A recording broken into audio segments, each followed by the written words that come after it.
ആയിരിക്കും നമ്മള് ഏതോ പൈസ കൊടുത്തിട്ട് എത്രയോ പൈസ കൊടുത്തിട്ട് ഏതോ ഇവന്റിന് കയറിയാലുണ്ട്. ഇനി നമുക്ക് അങ്ങോട്ട് കിട്ടാനും പോകുന്നില്ല, ഇവരായിട്ട് കിട്ടിയിട്ടുമില്ല. ഒരു 2.5 മണിക്കൂർ പടത്തിൽ ഒരു 5 മിനിറ്റ് കളിച്ചാലായി. ഇത് തുടങ്ങിയപ്പോ അടുത്ത ആഴ്ച ടീമിനൊക്കെ കൂടി വരണോ? ഹായ് ഗൈസ്, നമ്മളിത് 2ാമത്തെ വട്ടം ചോട്ടാ മുംബൈ കാണാൻ വന്നിരിക്കുക. ഇത്തവണ ഫുൾ സെലിബ്രേഷൻ പ്രിപ്പയർ ആയിട്ടാണ് വന്നിരിക്കുന്നത്. എഗെയിൻ ഒരു ഫാൻ ബോയ് മൊമെന്റ്.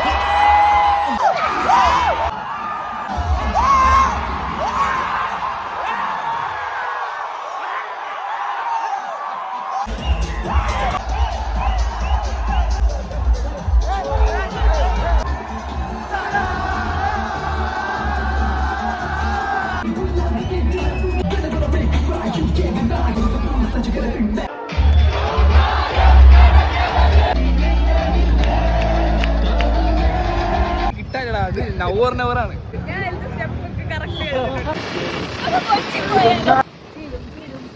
നമ്മൾ നേരെ പോകുന്നത് സാത്തറിലേക്കാണ് ഇൻഫ്യൂസ് ചിക്കൻ കഴിക്കാൻ. ക്യാമറ എടുത്ത് വെക്കുമ്പോഴേ സംസാരിക്കാൻ പറ്റത്തില്ല. അപ്സരയില് മാത്രമേ കേറാൻ പാടുള്ളൂ. അപ്സരയാണല്ലോ ആ ഒരു സെലിബ്രേഷൻ മൂഡ്. അങ്ങനെ ലിസ്റ്റിൻ സ്റ്റീഫൻ ഒരു ഫ്രീ പ്രൊമോഷനൊക്കെ നിമിഷം കൊടുത്തിരിക്കുകയാണ്. ഞങ്ങൾ ഓർഡർ ചെയ്തത് ഇവിടുത്തെ ഒരു മിക്സഡ് പ്ലാറ്ററും പിന്നെ ഇൻഫ്യൂസ്ഡ് ചിക്കനുമാണ്. പ്ലാറ്റർ അടിപൊളിയാണ്. 2 ആൾക്കാണെങ്കിൽ വയറ് നിറച്ചിട്ടും 3 ആൾക്കാണെങ്കിൽ ഓക്കെ ആയിട്ടും കഴിക്കാവുന്നൊരു സാധനമാണ്. പക്ഷേ മെയിൻ ഐറ്റം ഇൻഫ്യൂസ്ഡ് ചിക്കൻ ഹൈപ്പിന് തീരെ വർത്തായിട്ട് തോന്നിയില്ല. പക്ഷേ ഇവരുടെ പാഷൻ ഫ്രൂട്ട് മൊയ്ത്തോ ഇവൻ പുലിയാണ്. അപ്പോൾ ഇനി നാളെ കാണാം. ബൈ.